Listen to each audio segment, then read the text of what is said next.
Alright everybody, just another quick video here. Information is key to being as far ahead of the curve as possible, and being at the right place at the right time when the right news comes out is essentially a huge opportunity in many cases. So that can be news from a company in the related industry, or just general market information. The more information the better in my opinion, so we want to know the best places, at least from where I sit, that we can get timely, accurate information. So just get a pen and a paper. We're going to go through this real quick, give a brief overview of the site, and from there you can do your own digging. First, Yahoo Finance, a great site for information, trending topics, trending market information. Gives you a lot of updates on things that are happening with rules, with different features on specific companies. For instance, like if Apple has some positive news, most likely there's going to be a lot of attention on the tech sector. Likewise, for negative news, that could have the exact opposite effect. If you look at acquisition news, major acquisitions in spaces that get announced usually hit the news feed first. They'll give you an overview of the daily losers, the daily gainers, most actives, and for the most part, if you search a stock, it'll give you some great commentary. Like if you search for Apple, for example, it'll show you the summary, fairly accurate. When it comes to small cap over-the-counter securities, I tend not to look at the EPS, the PE ratio, the beta, as focused as I would with a company like Apple. But in general, it gives you a great overview. It has other market opinion reports in addition to the news, and you can segment this by news, segment this by company press releases, and you can get a good feel about what the general sentiment is by going to conversations and seeing what people are saying about certain stocks. So, very easy to navigate, not too complicated, good site overall. Next, I would say MarketWatch, similar to Yahoo Finance. A lot of news is funneled through MarketWatch. I know, for instance, E-Trade newsfeed pulls a lot of their information from MarketWatch directly. If you are looking for just kind of like the raw data, this is a site full of information. So just like with Yahoo, there will be opinion reports, there will be company news. But one thing I do like about MarketWatch above Yahoo Finance is it segments this. MarketWatch news on Apple, press releases on Apple, you know, and then it goes into other news. So you get a lot of the opinion type reports from some of the other news sites. Obviously, CNBC is a good source with their television station running nonstop on the stock market. This is a great source for a lot of opinion-based, sentiment-based updates, a lot of direct quotes. CNBC gets a lot of people to speak with them exclusively, so this is a good site to see what market sentiment is out there. As far as company news, I mean, you're going to get the same thing from Yahoo Finance and MarketWatch as you would on CNBC. The benefit is, I think, more the opinion-based approach, and gaining a real feel for what the market is saying, what the street is saying about certain sectors and certain industries. Likewise, CNN, decent source. You get more general, wide range of news. It separates by U.S., world, politics, money, opinion, health. There's a lot of information here. I would use this more as a market sentiment piece, like we were talking about before. If the tech sector has something big that happens, more than likely there's going to be a lot of articles built around that in things like the money section of CNN. Likewise, if you go to the Wall Street Journal, this is a huge source for information, direct quotes from CEOs, management, board members, brokers, you name it. This is a very good source for information as far as Wall Street Journal and their topics are concerned. Reuters is another one.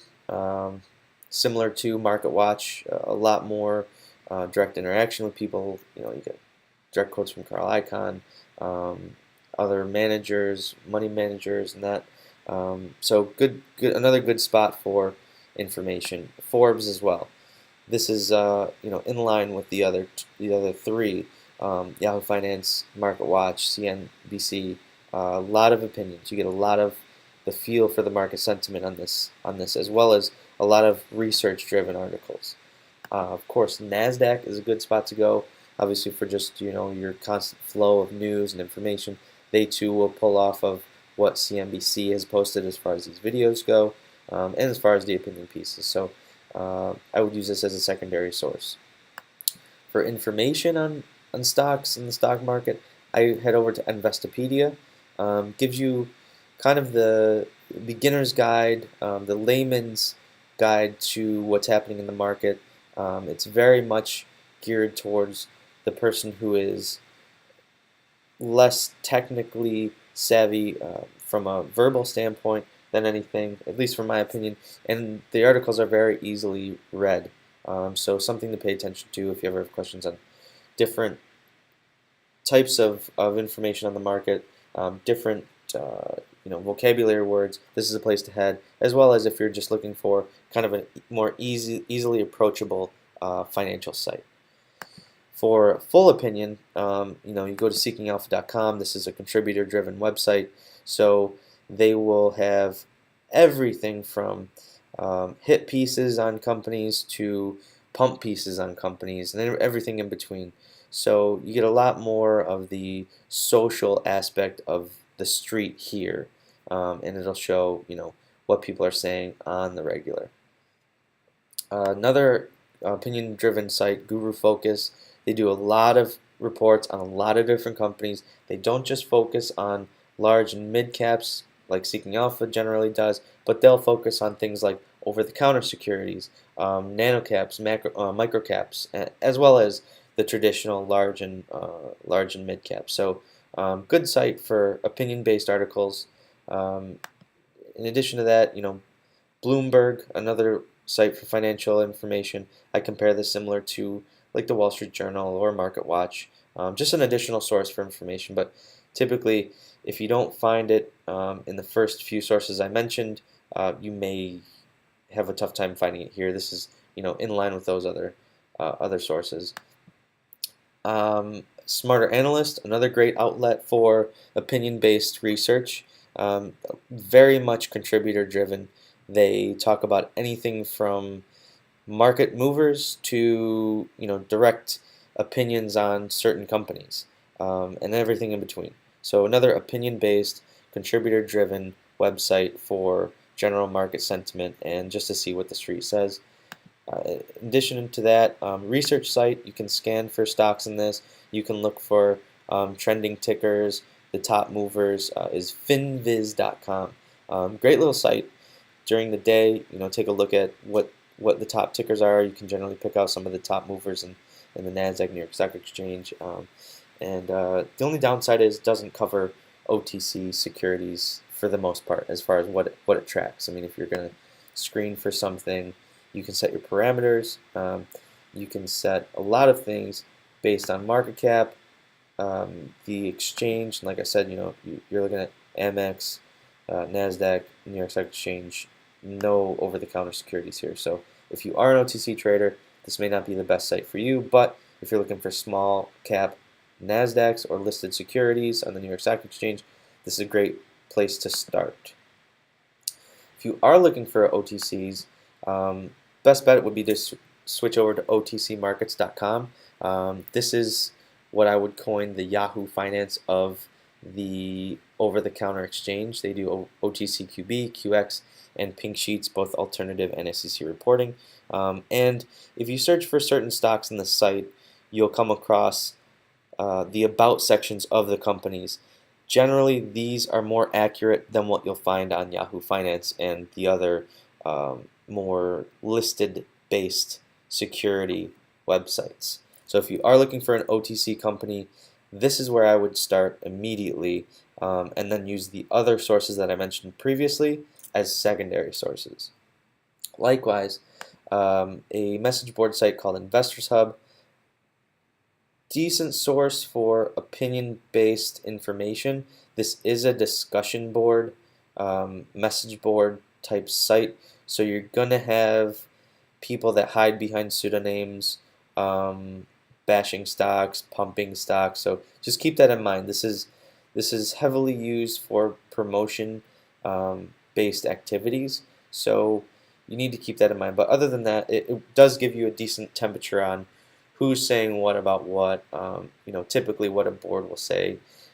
If after you cut through, who's pumping and who's bashing, it will show like what the general feeling is around a stock. But again, caution here because this is heavily promotion based in many cases. There are promoters, there are pumpers, there are bashers that are all getting paid to do this amongst everyone else who is just a normal average day trader looking for information like we are.